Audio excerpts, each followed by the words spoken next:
Welcome back. Today we're going to be talking about the ego, what it is and our relationship with it, and how it plays into manifesting and attracting the life that we want. Disclaimer, I am going to be sharing this from a more spiritual and God-fearing perspective. So if you're someone who doesn't identify as believing in God, this might be difficult for you to watch and you might want to find another explanation. But if you are someone who identifies as a spiritual, B, religious, or C, open-minded, then I definitely do recommend staying for the video because you will gain a lot from it. If you're still here, that means you're interested. So let's dive in. First, we need to define exactly what an ego is.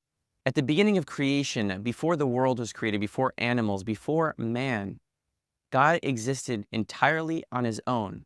And in order to create the world and man, he had to do something called mitzamsum. He had to constrain himself and create space for people to exist, for us, for everything in reality to exist. So as soon as God created the world, it turned from a place of just God and pure oneness to a place of duality. There became, so to speak, a separation between God and everything he created from our point of view that now exists. Now, if we fast forward to the last day of creation when he created man, he created us in his image. And because he created us in his image, we got attributes that were like God. First of all, we have the power of free will and to create, which are extremely powerful forces. In fact, in Hebrew, the word for speech is daber. And daber also, if you say it a little differently, is the word davar, which is thing. So our speech, in fact, it does have the power to create things. In addition to the free will and the power to create, God also put this capacity to feel separate within us, the ego. And it was so important that he did this so that we can recognize him during our lifetimes and continually connect and grow deeper with him. But when we were given this power to separate, it also gives us this feeling, if it's not trained, that we are God. Let me explain.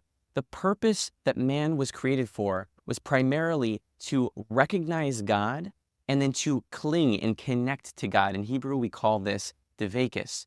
But because God mitzamsumed himself, because God constrained himself and created this separation, now man has the opportunity to feel separate from God, even though it's really just a facade. And I want to be very clear. Even though we are connected to God, we are not God. But our brains and our ego constantly is on this battle, this tug of war, trying to separate ourselves and put ourselves in this plane of existence where we are separate from God. When he gave us this power of separation, it turned us all into mini worlds. When you meet a person, or if you can change one person's life or just help them even a little bit, you have in fact changed a world because we have that power of being built with God's image, that God spark within us. And that creates a world. But because we have these great powers of being an entire world and having free will, we also got imbued in us two forces. One is called the Yetzer Tov, which is badly translated as the good inclination, and the Yetzer Hara, which is badly translated as the evil inclination. Yotzer in Hebrew means to create. So we got the power to create good and also the power to create bad with our free will. And if we use psychological terms, we can also call this the id, the ego, and your consciousness is the superego, the ability to mediate between the two. During our lifetime, the more we give in to the Yetzer Hara or the ego, the more separate we are from other people, the more we're comparing ourselves to other people, the more we're seeking power, we're seeking significance, we're seeking influence. We want control over other people because that Yetzer Hara is the entity in our lives that's trying to make us falsely think that we are God. Well, the Yetzer Tov is constantly pulling us towards a connection with God, realizing that he's the one in control. The ego and the Yetzer Hara are constantly telling us we shouldn't be subservient to anyone. We're God. We need to be in charge. We need to control over other people. And it's a lie that's constantly being fed into our minds regularly. And it's very powerful and it affects us on a daily basis. Even people who are spiritually strong. In fact, the stronger people get and the more connected people get, the more they're tested by this, especially people who were gifted as geniuses or people who have strengths that other people don't have. For example, my ability to communicate on camera effectively, it wasn't so that I can amass millions of followers and be super famous and have power over other people, but it's so I can use my talents and serve humanity with it. The Yetzer Tov is constantly pulling us to the group, right? It's always pulling us towards serving humanity and being connected to everybody. But the ego is constantly trying to separate us from everyone, and it's on this power struggle, and we're always in this dynamic between the two. Now that we know that the Yetzer Tov, which is our ability to connect back to our Creator and do good and do service for God, is at war with this Yetzer Hara, which is trying to constantly separate us. And it's always on a chase for money, power, status, all these negative things so that it can be above other people in comparison. It's very important to mention that the ego is not good nor bad. You might think that the ego is a bad thing and we should kill it at all costs, and that's what Stoics believe, at least as much as I know. They're preaching that you should kill your ego, you should meditate until your ego goes away. There are moments and there are times when that's very useful, when you're praying or when you're doing affirmations. But our ego is good and important and we need it. Why?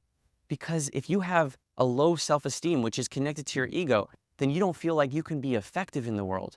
You need to have a healthy ego, a healthy level of confidence in order to set a goal and know that you can achieve it. Something that people, including myself, struggle with on a regular basis is, okay, how much ego, right? How much humility should I have and experience in life versus how much confidence should I show up in the world with? You don't want to become too confident, right? Or arrogant. I'm going to solve the confidence versus arrogance argument very, very concisely for you. Confidence is when you are living in an absolute world, and arrogance is when you're living in a relative world. Let me explain. Relative means I am comparing myself against this other person. That's the only way I can be arrogant, because if I am better than you, right? Even the sentence better than you has a comparison in it. But in an absolute world where you believe, God's running the world and I was given these strengths, I was given certain strengths, he was given certain strengths, and I was given certain weaknesses and he was given certain weaknesses. You're looking up and saying, thank you, God, for giving me this incredible power to affect in the world, to communicate, to share with people. I promise I commit to using it judiciously. There's no amount of praising yourself on these strengths as long as you realize they were given by God. They can be taken away at any time, God forbid, and they're utilized to serve humanity. In that case, by all means, you should be confident. You should know what your strengths are and you should show up in the world with them. But arrogance is when you take that power and you use it to abuse humanity, when you use it for selfish reasons, for separation, ego reasons, when you use it to try to take control over others. Hopefully you're getting a better picture of what ego is. It's this idea of separation. Another way to understand the ego is the concept of love versus fear. Ego is on the fear side. When you're afraid of someone, do you come closer to them or do you move away from them?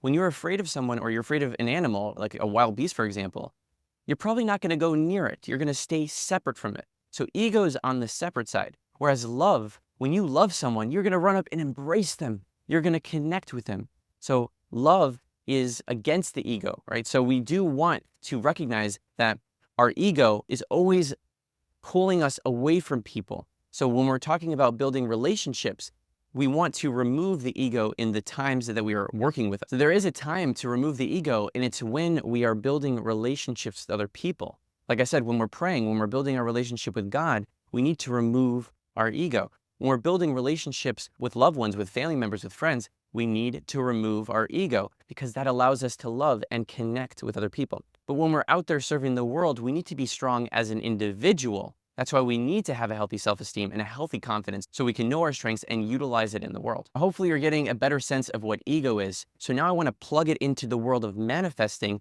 and how you can utilize it to have the most success. There's a famous statement in Ethics of Our Fathers that says, make your will as if it's his will, and then he will make his will as if it's your will. That's really the secret to manifesting in a nutshell. If you constantly latch on to the Yetzer Tov, to the good creation potential within you, you latch on to what God's will is, and you do the right thing, and you build yourself into an upstanding person, and you follow God's ways, then God will reward you by giving you everything you want. Now, there is a second part to this statement in Ethics of Our Fathers that's important to mention, which is nullify your will against his will, and he will nullify others before you.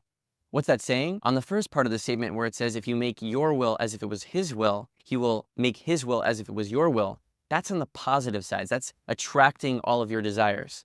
But there's also the negative sides. There's things you don't want in your life. There's problems. There's dangers, right? So if you nullify your will against his will, he will nullify others' wills against yours.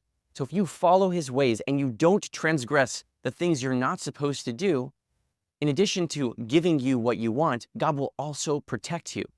And this is one of the affirmations I say all the time, which is, I'm constantly being protected and guided and carried in God's palm. And I know I'm being protected because I'm not transgressing the negative stuff too. So putting that together, when you embody the good creation potential and you ignore the negative creation potential within you, you end up utilizing all of your godly talents, your ability to create, your ability for free will in their best possible way. Thereby, you get to create your own world as well. You're rewarded for it. But if you go down the path and you follow the negative inclination or the negative creation within you, eventually it will just lead to a path of self-destruction. And that is an abuse of the ego. I know I got pretty deep here at certain points. If you need to rewatch it, definitely do it. If you have questions, then leave it in the comment and I'll do my best to ask. If you haven't already joined my private community, then the link will be in the description. I hope you got something out of this video, and I'll see you in the next one.